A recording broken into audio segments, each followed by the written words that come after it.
Good morning everybody and welcome back to I Loaf You. Today we are going to be making a slightly less traditional version of an apple dumpling.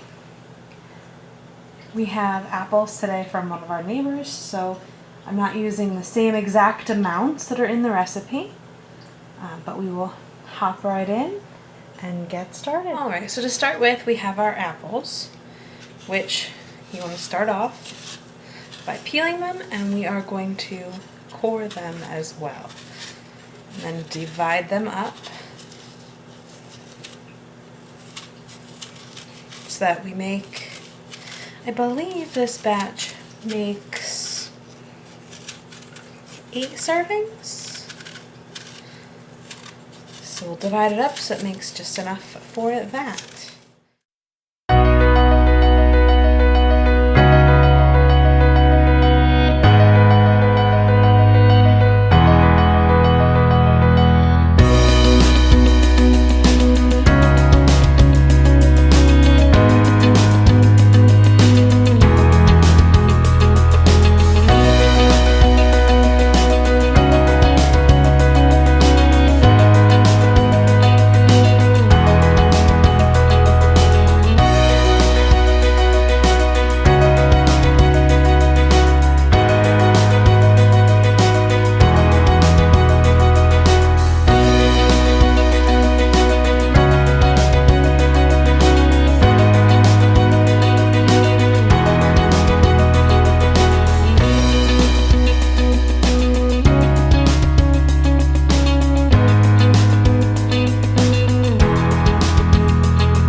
Alright, so now that we have our apples all cut up, we are going to start assembling them.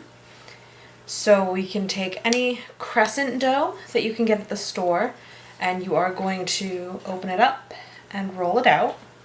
So we will start there. Alright, so now that we've gotten it out of the package, because that was more difficult than it should have been, we are going to just unroll it.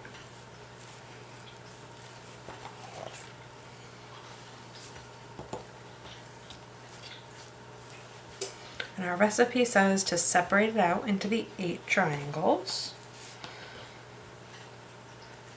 So we'll start there.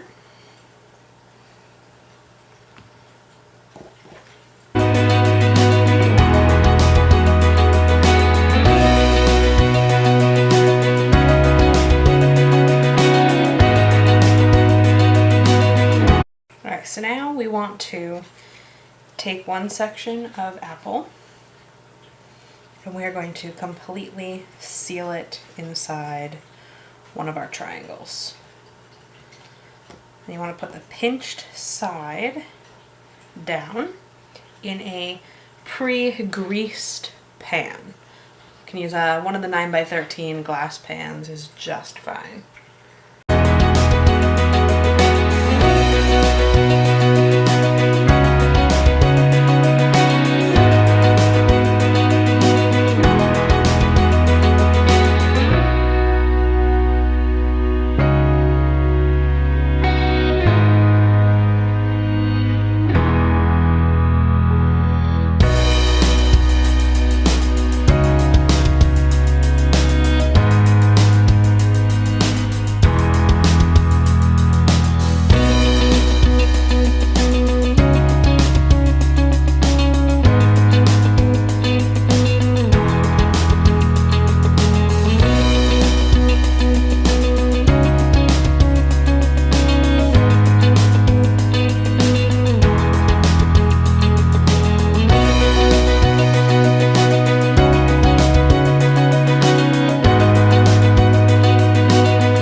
So for our next step, we want to mix our sugar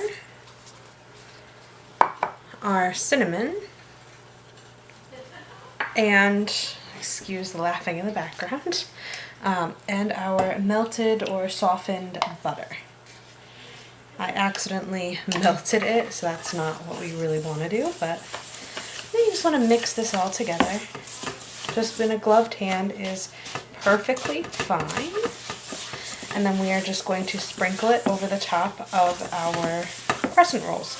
I didn't make quite as many as the recipe called for. The recipe did call for 16 total is what it makes, but I wanted some crescent rolls out of some of the dough, so I just saved some of it aside to make those for myself. Now, so we'll get this sprinkled on top.